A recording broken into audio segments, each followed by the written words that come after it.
ఇంట్లో ఉన్న బంగారాన్ని విడిపించి ఆ రోజు ఆన్లైన్ రేటుకే మేము కొంటాం. Sharma gold company. నమస్తే, నేను Keshav. Welcome to Suman TV. Tirumala laddu అపవిత్రత గురించి ఇప్పుడు దేశవ్యాప్తంగా చర్చ జరుగుతుంది. లడ్డు విషయంలో గత ప్రభుత్వం ఉదాసీనంగా వ్యవహరించిందా? కల్తీ జరిగితే ప్రక్షాళన ఎక్కడి నుంచి ప్రారంభించాలి?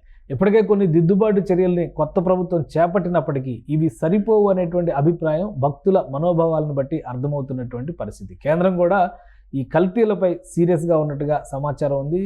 ఓవరాల్గా ప్రక్షాళన జరగడానికి కూడా ఆస్కారం ఉంది అనేటువంటిది ముఖ్యమైనటువంటి అంశం.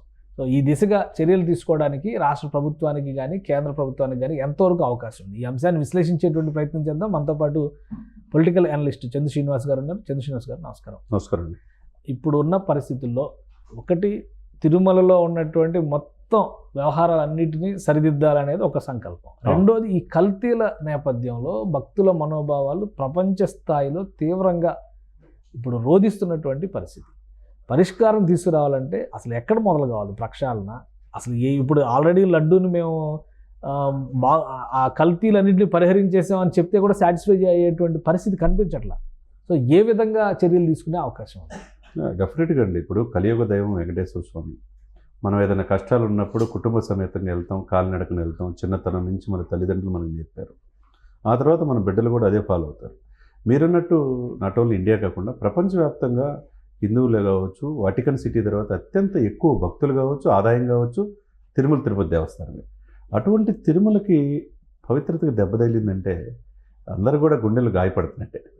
మనం చూస్తున్నాం ఈ 2 రోజుల నుంచి. ఎప్పుడైతే చంద్రబాబు నాయుడు గారు చెప్పారో దాంట్లో లడ్డులో అపవిత్రమైందని చెప్పారు, అప్పటి నుంచి కూడా ఇది ప్రపంచవ్యాప్తంగా అందరూ మనోభావాలు దెబ్బతింది. దీన్ని ఎక్కడ ఫుల్ స్టాప్ పడాలంటే దీన్ని పరిరక్షించాల్సిన బాధ్యత ఉంది.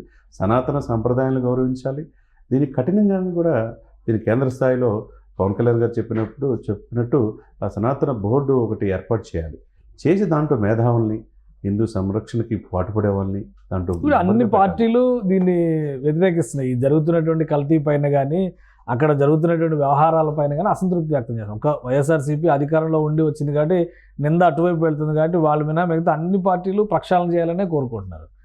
పవన్ కళ్యాణ్ గారు ఏకంగా ఓవరాల్గా దేశవ్యాప్తంగా ఉన్నటువంటి ఆలయాల భద్రతకు సంబంధించి అక్కడ ఇలాంటి వ్యవహారాలు నిరోధించడానికి ఒక బోర్డు ఏర్పాటు చేయాలి అంటున్నారు. అసలు పాసిబిలిటీస్ ఉన్నాయా? మొత్తం దేశవ్యాప్తంగా ఉన్నటువంటి ఆలయాలను పర్యవేక్షించేటువంటి ఇప్పుడు ఉన్నటువంటి టీటీడీనే సక్రమంగా పనిచేయట్లేదు అనేటువంటి విమర్శలు ఉన్నప్పుడు, అది కూడా రాజకీయంగా ఒక షెల్టర్ జోన్ అవుతుంది అనేటువంటి అభిప్రాయం ఉన్నప్పుడు ఇంకొక బోర్డు వస్తే ప్రయోజనాలు నెరవేరుతాయా? డెఫినెట్గా చేయాలండి. ఇప్పుడు గతంలో పరిపాలించినప్పుడు బ్రిటిష్ వాళ్ళకు ముందు అనేక మంది పరిపాలించారు. వాళ్ళంతా హిందూ సనాతన సంప్రదాయాన్ని ఇబ్బంది గురి చేసి, గుడులను పగలగొట్టి ధ్వంసం చేసి చరిత్ర తెరమరుగా చేశారు. గత 5 సంవత్సరాలు 165 గుడుల మీద దాడులు జరిగింది. మన అంతర్వేదుల రథం దగ్ధం అయింది చూసాం. మనం చూసి చూడనట్టుగా ఉన్నారు. దీన్ని ఎక్కడో చోట పులి స్టాప్ పడకపోతే, మన సంప్రదాయం మన సంస్కృతిని కాపాడుకోలేకపోతే, మనం ఆరాధించే దేవుళ్ళు కూడా మనం సంరక్షించుకోకపోతే మనం ఇంకా ఏం చేసినట్టు?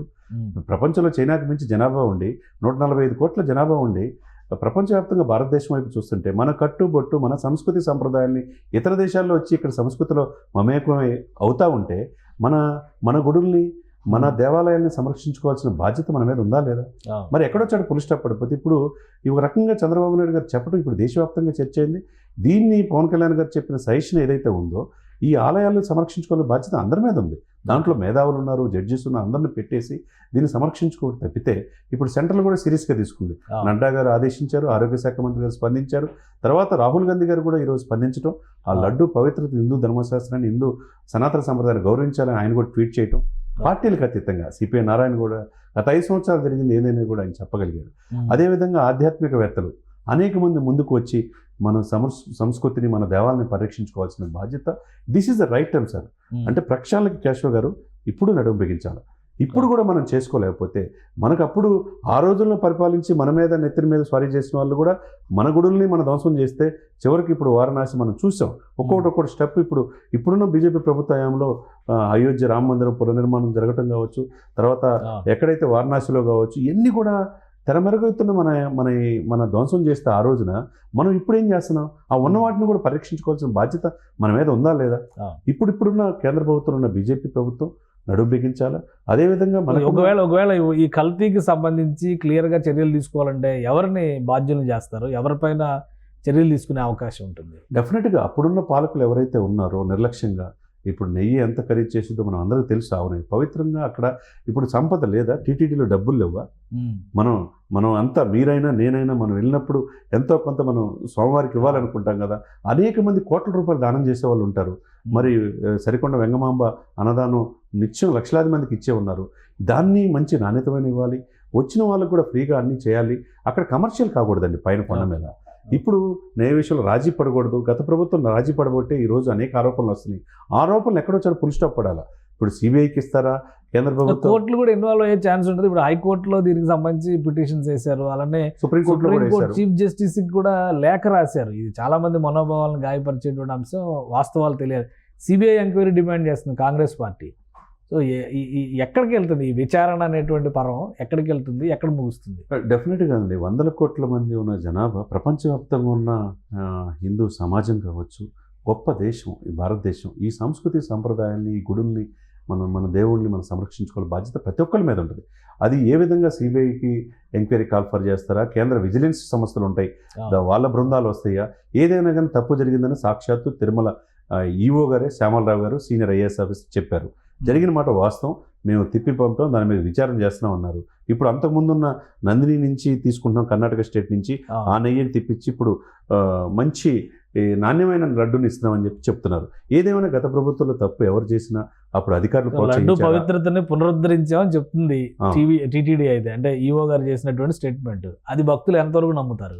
అదే నమ్మాలి అంటే వాళ్ళకి అక్కడ దేవుడికి ఇచ్చే కైంకర్యాలు కావచ్చు, ప్రసాదాల విషయంలో కావచ్చు, భక్తులకి ఇచ్చే అన్నదానం చేసే విషయంలో కావచ్చు, ఎక్కడ రాజీ పడకుండా ఆ మార్పు అనేది ఇప్పుడైనా, ఇప్పుడు విజిలెన్స్ నివేదిక ఇవ్వాలి, ఈఓ గారు దానికి ప్రభుత్వానికి నివేదిక సమర్పించాలి. దీని మీద కేంద్ర ప్రభుత్వం కూడా, ఇది కేంద్ర ప్రభుత్వంలోకి వెళ్ళింది. ఇప్పుడు రాష్ట్రం సరిహద్దు దాటి కేంద్ర ప్రభుత్వం చేతిలోకి వెళ్ళింది కాబట్టి దేశవ్యాప్త సమస్య అయింది.